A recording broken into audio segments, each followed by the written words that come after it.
അപ്പോൾ ഇനി ആരും ക്യാഷ് ഒന്നും കൊടുത്ത് ക്യാമറ മേടിക്കേണ്ട യാതൊരുവിധ കാര്യമില്ല. ഈ വീഡിയോ ഞാൻ ഷൂട്ട് ചെയ്തത് എൻ്റെ മൊബൈൽ ഫോൺ വെച്ചിട്ടാണ്. ചിലർക്കൊക്കെ അറിയാം, അറിയാത്തവർക്ക് വേണ്ടിയിട്ടാണ് ഈ വീഡിയോ. ഇതാണ് നമ്മുടെ ഹെൽമെറ്റ് മൗണ്ട്. അതിൻ്റെ കൂടെ തന്നെ ഒരു മൊബൈൽ ഹോൾഡറും പിന്നെ ഇത് രണ്ടും ടൈറ്റ് ചെയ്യാൻ വേണ്ടിയിട്ടുള്ള ഈ ചെറിയ സ്ക്രൂവും. അപ്പോൾ ഈ ഒരു 3 സാധനമാണ് നമുക്ക് മെയിനായിട്ട് ഇതിനാവശ്യമുള്ളത്. ഈ പ്രോഡക്റ്റ് ഫ്ലിപ്കാർട്ടിലും ആമസോണിലൊക്കെ അവൈലബിൾ ആണ്. ഇനി അതല്ലെങ്കിൽ നിങ്ങളുടെ വീടിൻ്റെ അടുത്തുള്ള ഹെൽമെറ്റ് ഷോപ്പിലോ അല്ലെങ്കിൽ ബൈക്കിൻ്റെ ആക്സറി ഷോപ്പിലോ എവിടെ വേണമെങ്കിലും ഇത് അവൈലബിൾ ആവും. നിങ്ങളെ ഹെൽമെറ്റ് ക്യാമറ മൗണ്ട് അവൈലബിൾ ആണോ എന്ന് ചോദിച്ചാൽ മതി. അങ്ങനെ നമ്മുടെ ഈ ഹെൽമെറ്റ് മൗണ്ടും ഈ മൊബൈൽ ഹോൾഡറും നല്ല ടൈറ്റ് ചെയ്ത് സ്ക്രൂ ചെയ്ത് വെക്കുക. മാക്സിമം നല്ല ടൈറ്റ് ചെയ്ത് വെക്കണം, ശ്രദ്ധിക്കണം. ഓവർ ലൂസാണെങ്കിൽ മൊബൈൽ വീഴാൻ ചാൻസ് കൂടുതലാണ്. ഈ ഹോൾഡർ നിങ്ങൾക്ക് എങ്ങനെ വേണമെങ്കിലും വെക്കാം. നിങ്ങൾക്ക് യൂട്യൂബ് ചാനലൊക്കെ ഉണ്ട്, നിങ്ങൾക്ക് വൈഡ് ആംഗിൾ ഷൂട്ട് ചെയ്യാനാണെങ്കിൽ നിങ്ങൾക്ക് വൈഡ് ആംഗിളിൽ വെക്കാം.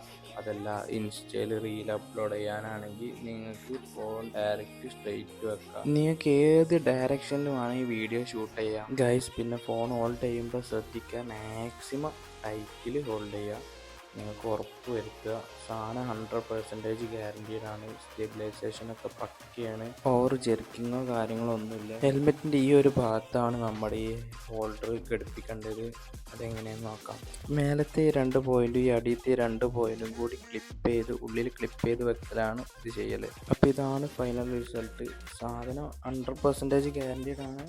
നിങ്ങളറിയാത്ത ഫ്രണ്ട്സിൻ്റെ ആർക്ക് അയച്ചു കൊടുക്കുക. അപ്പോൾ ഇത്രയൊക്കെ ഉള്ളൂ. Okay, by.